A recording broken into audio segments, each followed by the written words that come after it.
Russia ने इनको invite किया एक दफा। ये रशिया गए वहां पे ऑफिशियल टूर पे, इनकी धर्मपत्नी बोली मुझको भी जाना है, तो बोले प्रधानमंत्री को बुलाया, प्रधानमंत्री की धर्मपत्नी को नहीं बुलाया। बोले लेकिन मेरे भी इच्छा है। ठीक है, इन्होंने अपने पर्सनल तनख्वाह से पैसे निकाले, उसकी टिकट कटाई अपनी पत्नी की, उनको ले गए रशिया। और रशिया जब गए वहां पे तो उन्होंने इनके स्वागत में खूब रंगारंग कार्यक्रम रखे।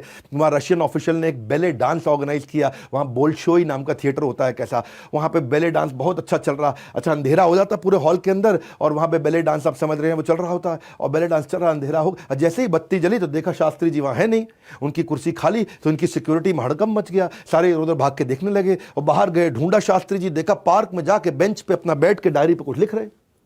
पत्नी आई, सिक्योरिटी आई, पूछे क्या कर रहे हैं?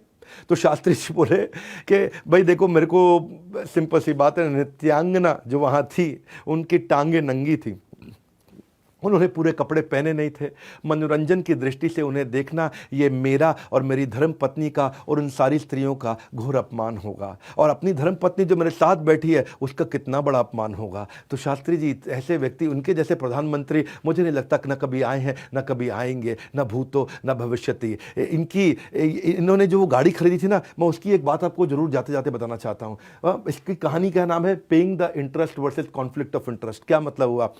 शास्त्री जी ने कर्जे पे गाड़ी ली थी, अपनी पत्नी को पहले बता दिया था, हाँ सुनो मेरी प्रिय धर्म पत्नी, अगर मैं शरीर छोड़ दूंगा तो ये जो है ना, बैंक वाले मुझसे बहुत प्रेम करते, तुमसे लोन वापस लेंगे नहीं, लेकिन तब उनकी बात मत मानना। वही हुआ, ताशकंद फाइल्स, ताशकंद के अंदर शास्त्री जी का देहांत हो गया, वो किसी को पता नहीं, मैं उसकी बात अभी करूंगा आपसे।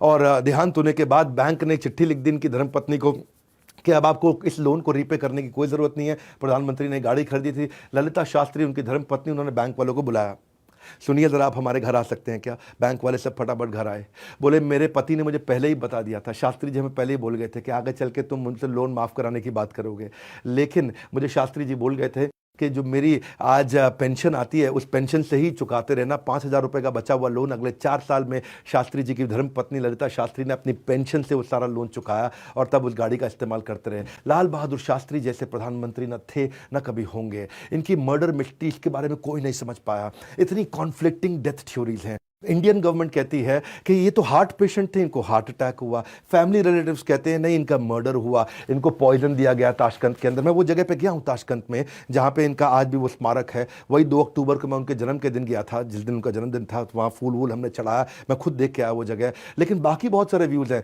कुछ लोग कहते हैं रशियन इंटेलिजेंस KGB ने इनको मारा, कुछ कहते हैं अमेरिकन इंटेलिजेंस CIA ने इनको मारा, इतनी सारी कॉन्स्पिरेसी थ्योरीज हैं। कुछ कहते हैं ये इंडियन पॉलिटिकल कॉन्स्पिरेसी थी, किसी और को प्रधानमंत्री बनना था इसलिए उनको मरवा दिया गया। इतने सारे प्रश्न जिनका कोई उत्तर नहीं है। क्यों इनका शरीर जब वापस देश में आया तो वो काला और नीला पड़ चुका था पूरी तरह। हार्ट अटैक से तो शरीर काला नीला नहीं पड़ता है ना, इसका किसी के पास उत्तर नहीं है। इनका पोस्टमार्टम तक नहीं होने दिया गया। 10 जनवरी को जब इनके कमरे में इनका देहांत हुआ, उससे पहले इनके कमरे के अंदर बेल भी था और फोन भी था। प्रधानमंत्री के पास बेल होती है, वो घंटी बजाए उनका PA भाग के आता है, उनके पास फोन होता है, वो किसी को फोन करे रिस्पॉन्ड किया जाता है। पर जब 11 जनवरी को देखा तो उनके कमरे में ना तो उनके कमरे में बेल थी ना फोन था। और उनकी मृत्यु के समय में उनका फोन और उनकी घंटी कहां चली गई किसी को नहीं पता। हाँ, जिनकी मृत्यु हुई है वो कोई देश के आम नागरिक नहीं थे मेरे भाई, वो हमारे देश के सर्विंग प्राइम मिनिस्टर थे, जिसकी मृत्यु दूसरे देश में बहुत संदेहजनक स्थिति में हुई थी। तो क्यों इंदिरा गांधी ने कहा कि कोई छानबीन की अब जरूरत नहीं है, जबकि देश की जनता और ऑपोजिशन नेता इसकी लगातार मांग कर रहे थे। वो फ्लास्क जो उनके कमरे में था जिससे वो दूध पिया करते थे, वो अचानक कहां गायब हो गया? पत्नी ललिता शास्त्री ने बताया वो मेरा फ्लास्क था, वो वापस नहीं आया उनके शरीर के साथ में। वो फ्लास्क जिसमें उन्होंने आखिरी बार दूध पिया, उसका फॉरेंसिक एग्जामिनेशन क्यों नहीं किया गया? आखिरी सांस लेते वक्त जब लोग उनके पास आए, शास्त्री जी बार बार फ्लास्क की तरफ इशारा कर रहे थे। जब लोग उनके पास फ्लास्क लेके आए, उनको लगा दूध या पानी पीना चाहते हैं, तो उन्होंने पीछे फेंक दिया फ्लास्क को। वो क्यों इशारा कर रहे थे बार बार उस फ्लास्क की तरफ?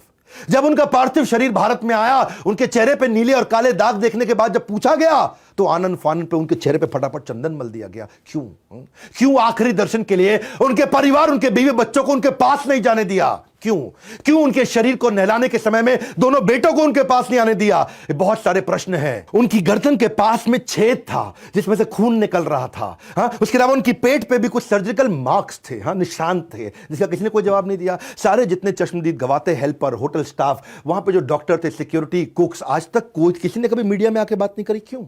क्यों किसी ने कोई बात नहीं करी आज तक? हाँ? उनकी घटना के कुछ सालों के बाद केवल 2 ही चश्मदीद गवाह थे। एक थे डॉक्टर आर एन चुग जो उनके पर्सनल फिजिशियन थे, और दूसरे थे रामनाथ, उनके अपने पीए।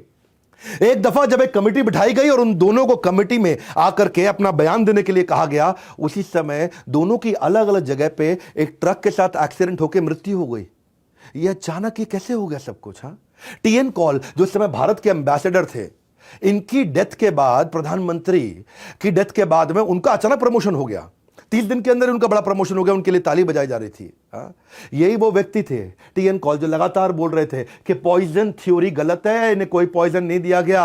हाँ? कुलदीप नायर जो पीएम के मीडिया एडवाइजर थे, उनको 4-5 बार उन्होंने फोन करके धमकी दी कि पॉइजन थ्योरी को अखबार में आने नहीं देना है, क्योंकि अच्छा पूरी घटना के जो प्राइम सस्पेक्ट थे मोहम्मद जान, जो उनके रसोइया थे, वो उनके रसोइया नहीं थे, वो कॉल के रसोइया थे। लेकिन कॉल के रसोइया होने के बावजूद उस दिन, देहांत वाले दिन, उनकी डेथ के दिन का खाना और दूध इसी ने बनाया था। उसके बाद से वो कभी मिला क्यों नहीं आज तक?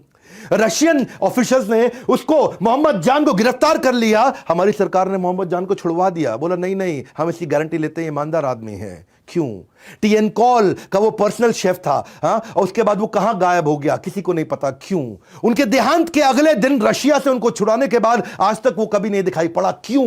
हाँ? उस दिन शास्त्री जी के डिनर को वही लेकर के गया था, और उसके बाद से अचानक कभी पता नहीं चला उसके बारे में। क्यों? जब शास्त्री जी का पार्थिव शरीर प्लेन से भारत आया, सबके सब लोग रो रहे थे, और टीएन कॉल और इंदिरा गांधी हंस रहे थे, मुस्कुरा रहे थे। ऐसा क्यों? बहुत सारे ऐसे प्रश्न हैं जिनके ऊपर मेरी इच्छा है कि मैं पूरा वीडियो बनाऊं। वो आपको कमेंट बॉक्स में बनाना है कि शास्त्री जी की मौत के रहस्य में पूरा वीडियो बनाइए। अगर आपने नीचे कमेंट बॉक्स में बोला तो मैं आकर के उसके ऊपर पूरा वीडियो दूंगा। मेरी रिसर्च एकदम इमैक्युलेट होती है, और जब मैं बात करता हूं डंके की चोट पर करता हूं।